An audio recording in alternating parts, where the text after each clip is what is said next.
નમસ્કાર વિદ્યાર્થી મિત્રો, આજે આપણે મલ્ટીપર્પઝ કેલ્ક્યુલેટર જે છે એનો બીજો ઉપયોગ શીખીશું.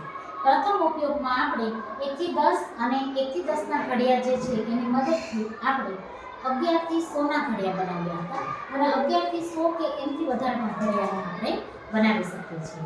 હવે તમને ખબર જ છે, આપણે જાણીએ છીએ કે આ પટ્ટી જે છે એ આપણે 10 પટ્ટી બનાવી લેવાની છે અને 10 પટ્ટી ઉપર 1 થી 9 ના અંક લખી દેવાના છે. હવે પેલી પટ્ટી જે છે એના ઉપર આપણે 1 નો ઘડિયો લખીશું, પરંતુ ખાસ એ યાદ રાખવાનું છે કે ઘડિયા જે છે એ આપણે એકમ અને દશકના અંકમાં મળે એ રીતે કરવાના છે.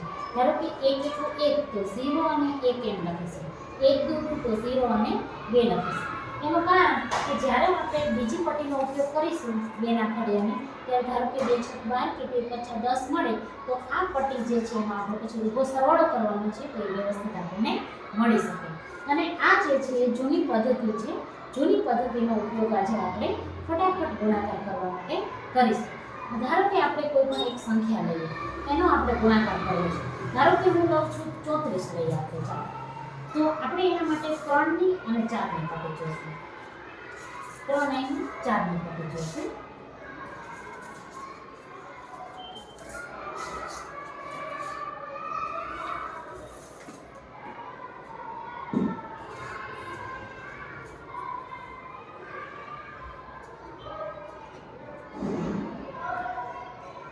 હવે ધારો કે આપણે અહીંયા 34 ગુણ્યા આપણે 4 જોઈએ છે. તો હવે એનો ગુણાકાર આપણે કરવો હોય તો અહીંયા 34 અને જોઈ લેવાનું, અહીંયા 4 છે આપણે. હવે આ પટ્ટી જે છે એનો આપણે ઉપયોગ કરીએ.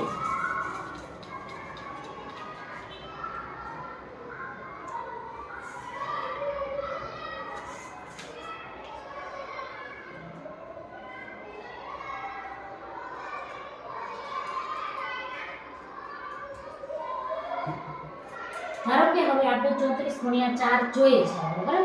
એટલે સૌપ્રથમ આપણે આ સંખ્યા જોવાની, 34 છેલ્લેની જે સંખ્યા છે એને આપણે જો આમ ઊભી રીતે જોઈ લેવાની.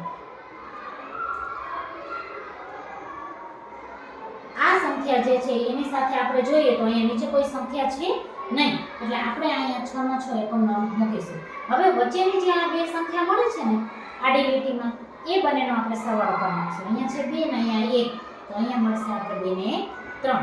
અને અહીંયા જે સંખ્યા છે એનો પણ સરવાળો કરવા માટે કોઈ સંખ્યા નથી, એટલે અહીંયા મૂકી દઈશું 1. એટલે આપણને 34 ગુણ્યા 4 નો સરવાળો મળ્યો 136. હવે એવી જ રીતે આપણે 34 જે છે એના બદલે હજી કોઈ બીજી સંખ્યા લઈએ. ધારો કે 34 સાથે હજી એક સંખ્યા આપણે ઉમેરી દઈએ. ધારો કે 342 લઈએ.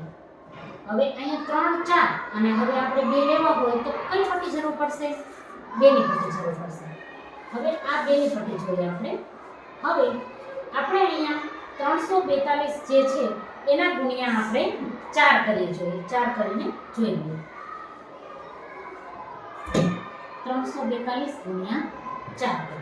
હવે આ જે છે એ ફરીથી આપણે આ પટ્ટીનો ઉપયોગ કરીશું. તો અહીંયા આપણે 342 ગુણ્યા 4 કરવા છે, એટલા માટે આપણે આ પટ્ટીની જરૂર પડશે. હવે વિદ્યાર્થી મિત્રો, આ પટ્ટી જે છે ને એને તમારે આમ લંબાવી દેવાની, એટલે આપણી ભૂલ પડવાની શક્યતા છે ના રહે. આપણે એક પણ ભૂલ થવી જોઈએ નહીં. હવે અહીંયા આપણે 342 ગુણ્યા 4 કરવા છે, તો અહીંયા આપણને શું મળશે? 8 મળ્યા જવાબ.